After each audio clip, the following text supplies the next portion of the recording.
నిర్ణయంతో దేశవ్యాప్తంగా ఎన్నో ఉద్యమాలు చేపట్టినారు మహిళలకు బిల్లు పాస్ చేయాలని చెప్పి. తప్పకుండా సాధ్యమవుతుంది. అదేవిధంగా మొన్న తెలంగాణలో ఏర్పడ్డ కాంగ్రెస్ ప్రభుత్వం రేవంత్ అన్న గారి ఆధ్వర్యంలో కూడా మహిళలకు రాజకీయంతో పాటు ఆర్థిక అభివృద్ధి కూడా చెందాలి అనే ఆలోచనతో ఈ రోజు దాదాపు 1,00,000 మందితోటి పరేడ్ గ్రౌండ్స్ లో పెద్ద ఎత్తున సభ పెట్టి ఎన్నో కార్యక్రమాలు తీసుకున్నారు.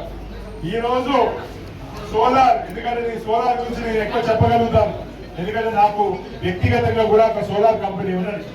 చేసి 31 జిల్లాలకు ఈ రోజు ఒక్కొక్క జిల్లాకి 2 మెగావాట్ల చొప్పున self help groups, women self help groups కి ఈ రోజు సోలార్ ఒప్పందాలు ప్రభుత్వం చేసుకుంటున్నారు. బ్యాంక్ లింకేజ్ పెట్టి వాళ్ళకు కల్పిస్తుందనే సంగతి తీసుకొస్తున్నారు. అదేవిధంగా ఈ రోజు ఆర్టీసీ బస్సెస్ లో కూడా మహిళలకు ప్రత్యేకించి ఈ రోజు 50 ఎలక్ట్రిక్ బస్సెస్, ఇంతకుముందు ఎలక్ట్రిక్ బస్సెస్ అంటే ఏదో విషయం కాదు, ఈ రోజు 50తో స్టార్ట్ చేసినాము. రేపు 5,000 బస్సెస్ కూడా మహిళలే నడిపించే విధంగా ఉండాలనే ఆలోచన ప్రభుత్వాలు. దానితో పాటు సర్ప్ అయితేంది, మెప్మా అయితేంది, ఇవి రెండు కూడా సమాజంలో ఉన్న ఈతరికాన్ని దూరం చేయాలనే ఆలోచనతో గ్రూప్స్ పెట్టినారు.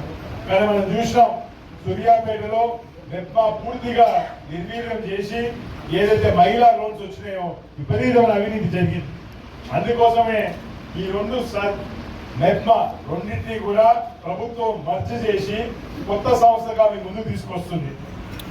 అవినీతికి తావు లేకుండా ఎవరైతే నిజంగా కష్టపడే మహిళలు ఉన్నారో వారందరినీ గుర్తించి వారి చేత హోటళ్లు పెట్టినా, చిన్న చిన్న వ్యాపారాలు పెట్టినా ఆర్థిక అభివృద్ధి చెందే విధంగా ఈ రోజు తెలంగాణలో కాంగ్రెస్ పార్టీ పనిచేస్తుందని చెప్పి ఈ సందర్భంగా మీకు తెలియజేస్తున్నా. సామాజిక సమానత్వం, రాజకీయ సమానత్వం, అదేవిధంగా ఆర్థిక సమానత్వం కూడా మన మహిళలు కల్పించాలనే ఉద్దేశంతో పార్టీ పనిచేస్తున్నది. మీరు కూడా కార్యక్రమాలు ఇందాక చాలా మంది పెద్దలు చెప్పినారు, కార్యక్రమాలు ప్రతి కార్యక్రమంలో కూడా మీరు పాల్గొనండి. మీకు సముచితమైన స్థానం మహిళా కాంగ్రెస్ లోనే కాదు, మేము కాంగ్రెస్ లో కూడా తప్పకుండా కేటాయిస్తాము. పురుషులకు సమానంగా మీరు ఏ విషయంలో తక్కువ లేదు. రేపు జరగబోయే స్థానిక సంస్థ ఎన్నికల్లో కూడా మా చేతనైనంత సాయం, మా చేతనైనంత సపోర్టు మహిళలకు ఉందని చెప్పి సందర్భంగా తెలియజేసుకుంటున్నాను. మీకు పార్టీ సమస్యలు ఇదే కాదు, వ్యక్తిగత సమస్యలున్నా, కుటుంబ సమస్యలున్నా తప్పకుండా మా నాన్నగారు దామోడి గారు చెప్పినారు, మహిళల పక్షానే మొదటి నుంచి మేము ఎప్పుడు ఏ పంచాయతీ పోయినా మొదట మహిళల గురించి ఆలోచిస్తాం. అది భార్య భర్తల పంచాయతీ అయితే భార్య వైపే మేము వకాలతు పుచ్చుకుంటాం. ఆ విధంగా మొదటి నుంచి కూడా నాన్నగారు మాకు నేర్పించినారు. మహిళల పక్షపాతిగా ఉన్నారని చెప్పి మొదటి నుంచి వారు చెప్పినారు కాబట్టి అదే విధంగా మీకు కూడా నేను విన్నవిస్తున్నాను. ఇక్కడ లేని మహిళలకు చెప్తున్నాను, మీకు ఎలాంటి సమస్యలు ఉన్నా బహిరంగంగా వచ్చి కొట్లాడండి. ఎందుకంటే ఈ రోజు ఎవరో మిమ్మల్ని ఇబ్బంది పెడతారు, చట్టాలు బలంగా ఉన్నాయి. ఎవరో మిమ్మల్ని ఫిజికల్ అబ్యూస్ చేసినా, వర్బల్ అబ్యూస్ చేసినా మీరు తీసుకోవాల్సిన అవసరం లేదు. బహిరంగంగా కొట్లాడి మీ హక్కును మీరు కాపాడుకోండి. మీ హక్కు కోసం కొట్లాడితే మీ వెన్నంటూ ఉండే వ్యక్తిని నేనని చెప్పి తెలుసుకుంటున్నాను. కనీసం ఒక 1000 మందితోనన్నా తప్పకుండా మహిళా దినోత్సవం జరుపుకోవాలని చెప్పి యూత్ కాంగ్రెస్ వారికి, అదేవిధంగా పట్టణ కాంగ్రెస్ వారికి అందరికి కూడా తెలియజేసుకుంటూ వేననే గుర్తు చేసుకున్నారు. మా అమ్మ కూడా వాస్తవం చెప్పాలంటే నాన్నగారు రాజకీయంలో చాలా బిజీగా ఉంటుండే. చిన్నప్పుడు నాన్నగారిని ఎప్పుడో 2 నెలలకు 3 నెలలకు ఒకసారి చూసుకునే పరిస్థితి. ఆ రోజు సెల్ ఫోన్లు లేవు, వీడియో కాల్స్ లేవు. ఆ రోజు ఏ గ్రామంలో చూసినా ఎక్కడో దగ్గర ల్యాండ్ లైన్ ఉండేది. అందుబాటులోకి మాట్లాడుకోవడం కూడా 15 రోజులకు 2 నెలలకు ఒకసారి జరిగేది. ఈరోజు నేను నా జీవితంలో నేను ఏది చేసినా అది మా అమ్మగారికి అంకితం చేస్తూ ఉంటాను. తక్కువ వయసులోనే మా అమ్మగారు క్యాన్సర్ బారిన పడి 39 సంవత్సరంలోనే వారు చనిపోవడం జరిగింది. కానీ వారు పెంపకం, వారి ఇచ్చి చూపిన దారి ఈరోజు మర్చిపోలేదు. తప్పకుండా వారి ఆదర్శాలని ఈరోజు ముందుకు తీసుకెళ్తూ నాన్నగారి సాధన కోసం పనిచేస్తున్నా అని చెప్పి తెలియజేసుకుంటూ, తప్పకుండా మీరందరూ కూడా, ఎందుకంటే మహిళగా మీకు ఎన్నో బాధ్యతలు ఉంటాయి. ఒక భార్యగా, ఒక తల్లిగా, ఒక అక్కగా, చెల్లెగా ఎన్నో రకాల బ్యాలెన్స్ చేసుకోవాల్సిన పరిస్థితి ఉంటుంది. మాకు లేని బాధ మీకున్నది ఒకటే ఏంటంటే పుట్టిల్లుని మెట్టినిల్లుని ఇక్కడ రెండింటిని బ్యాలెన్స్ చేసుకోవాలి. మాకు ఆ బాధ లేదు. ఎందుకంటే ఎప్పుడు నేను అనుకుంటూ ఉంటాను, ఒక కొత్త కుటుంబంలో పోయి మీరు అడ్జస్ట్ కావాలంటే ఆ సామాన్యమైన విషయం కాదు. ఎందుకంటే నేనైతే చెప్తున్నాను, ఎవరైనా అత్తగారికి ఉండాలంటే మీరు ఒక్కరోజు ఉండలేని పరిస్థితి. అట్లనే మీరు ఎట్లా వచ్చి ఉంటారో ఒక 2 రోజుల్లోనే మీరు అడ్జస్ట్ అయ్యి ఒక నీళ్ళు సొంతం చేసుకొని ఉంటారు. మీకు నిజంగా హ్యాట్స్ ఆఫ్ చెప్పుకుంటున్నాను. ప్రత్యేకించి అందరికి మరోసారి శుభాకాంక్షలు తెలియజేసుకుంటూ, మీరు అన్ని రంగాలలో కూడా విజయం సాధించాలని చెప్పి, మీ విజయం సాధించడంలో మా పూర్తి మద్దతు ఉంటుందని చెప్పి తెలియజేసుకుంటూ, మళ్ళీ అంతర్జాతీయ మహిళా దినోత్సవ శుభాకాంక్షలు. అభి గారికి ప్రత్యేకమైన ధన్యవాదాలు, యూత్ కాంగ్రెస్కి ప్రత్యేకమైన ధన్యవాదాలు. ఇంత మంచి కార్యక్రమం చేసినారు. అందరి మహిళలందరినీ సన్మానం చేసుకుందాం. తప్పకుండా ఇట్లాంటి మంచి కార్యక్రమాలని యూత్ కాంగ్రెస్లో కూడా మహిళలను బాగా ఇన్వాల్వ్ చేయాలని చెప్పి కోరుకుంటూ ఇదే సెలవు తీసుకుంటున్నాను. థ్యాంక్ యూ, ధన్యవాదాలు. పీఠం ఇస్తామని చెప్పి కమిటీలో కూడా పెద్దలు చెప్పినట్టు నిర్ణయించుకొని చేస్తామని చెప్పి ఈ యొక్క సమావేశాన్ని అందరికీ విన్నపం ఏంటంటే ఇప్పుడు సన్మానం లేవద్దు. ఎందుకంటే రేపు ప్రమాణ స్వీకార కార్యక్రమం మంత్రులందరూ వస్తారు, పెద్దలు దామోదర్ రెడ్డి గారు డేట్ ఫిక్స్ చేస్తారు. దాని ప్రకారం ఒక ప్రోగ్రామ్ ఉంటుంది, అప్పుడు అన్నీ చేసుకుందాం. ఇప్పుడు వద్దని నా ఉద్దేశం. వచ్చేది కాబట్టి మళ్ళీ ఒకసారి నేను డిబేట్ చేయాలి, అప్పుడే చేసుకుంటాం ఈ కార్యక్రమాలని. మహిళల గురించి అందరూ చెప్తా ఉన్నారు. అందరికంటే మా సర్వోత్తర రెడ్డి గారు బాగా చెప్తారు. నాకు మహిళలంటే మహిళలే. నాకు మా అమ్మని చూసినాక మా అమ్మతోటి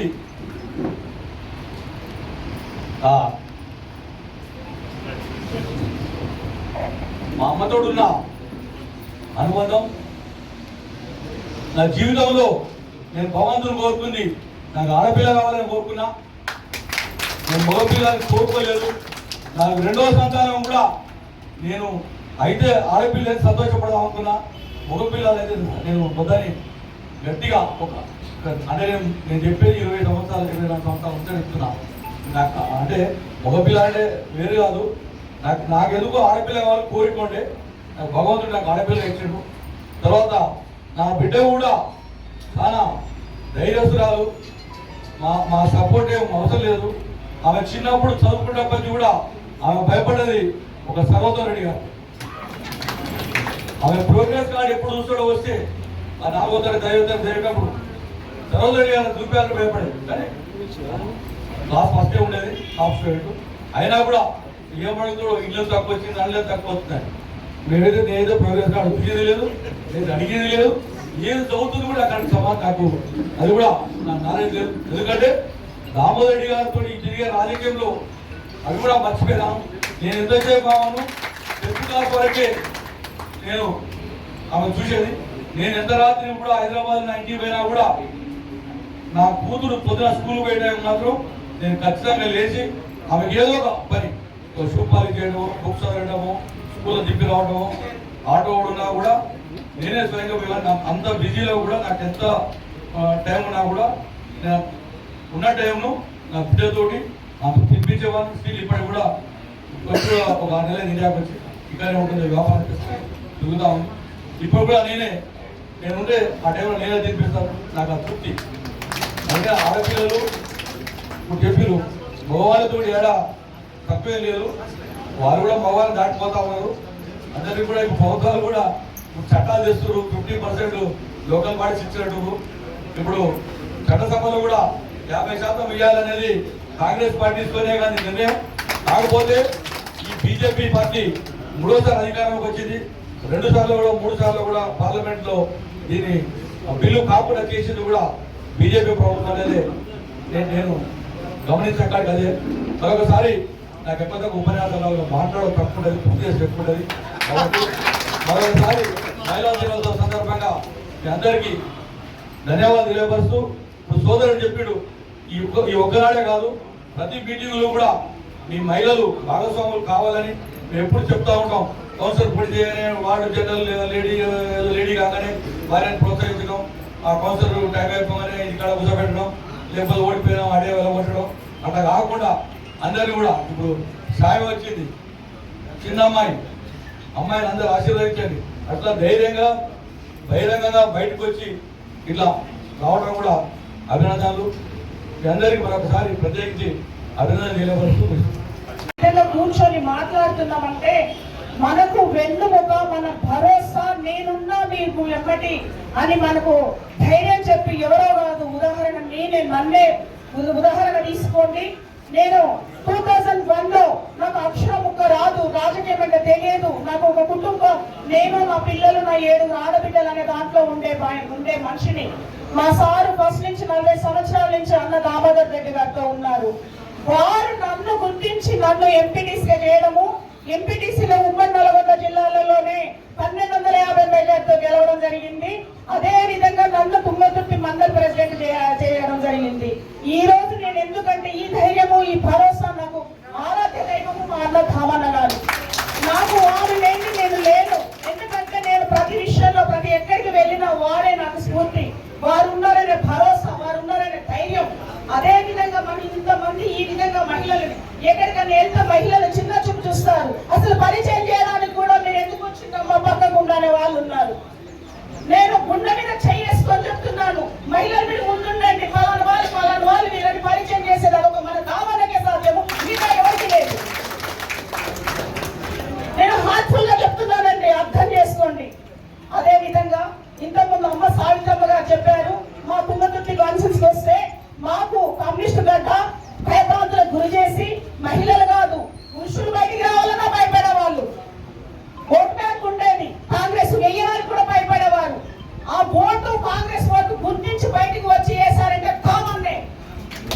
ఇది నేను గర్వంగా చెప్తున్నాను.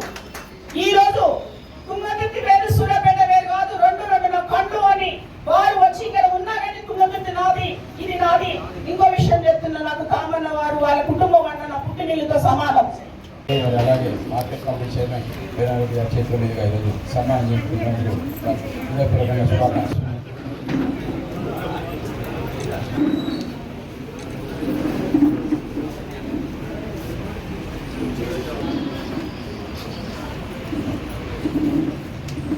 కాలువ కంటే మన చప్పట్లే పెద్ద సన్మానం, మర్చిపోతున్నాం. హృదయపూర్వకంగా శుభాకాంక్షలు. అలాగే రాష్ట్ర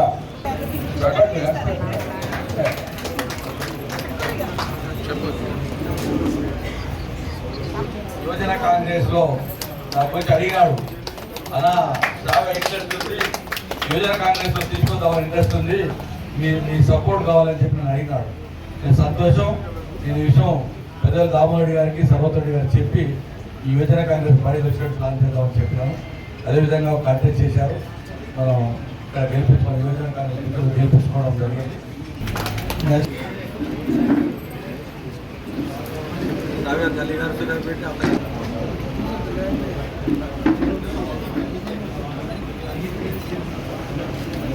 నెక్స్ట్ అక్క సువర్ణ గారిని కూడా